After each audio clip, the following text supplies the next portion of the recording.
భారతరత్న భారతదేశ స్వతంత్రోద్యమ ముద్దుబిడ్డ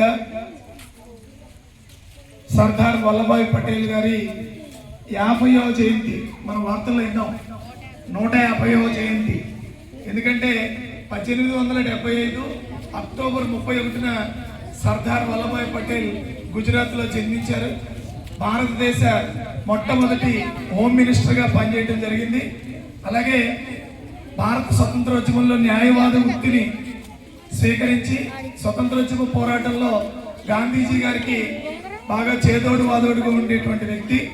అలాగే 550 స్వదేశీ సంస్థానాలను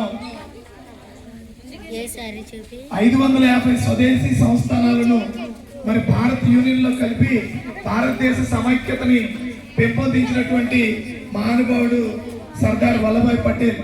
అలాగే ఆయన బార్దోలి వీరుడు అనేటువంటి పేరు కూడా ఉంది. అలాగే మరి హైదరాబాద్ లో నిజాం నవాబు భారత్ యూనియన్ లో కలవనన్నప్పుడు ఖచ్చితంగా కలవాల్సిందే అని చెప్పి జునాగఢ్, హైదరాబాద్ మొదలైనటువంటి 550 స్వదేశీ సంస్థానాలను భారత్ యూనియన్ లో కలిపి రాష్ట్రీయ ఏకతా దివస్ గా భారతదేశ ఐక్యత కోసం కృషి చేసినటువంటి మహానుభావుడు. 2018 అక్టోబర్ 31న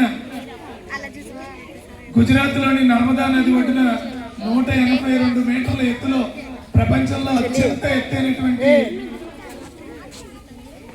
గొప్ప ఉక్కు నిర్మాణం చేసినటువంటి సర్దార్ వల్లభాయ్ పటేల్ స్టాచ్యూ ప్రపంచ ప్రఖ్యాతిగాంచింది.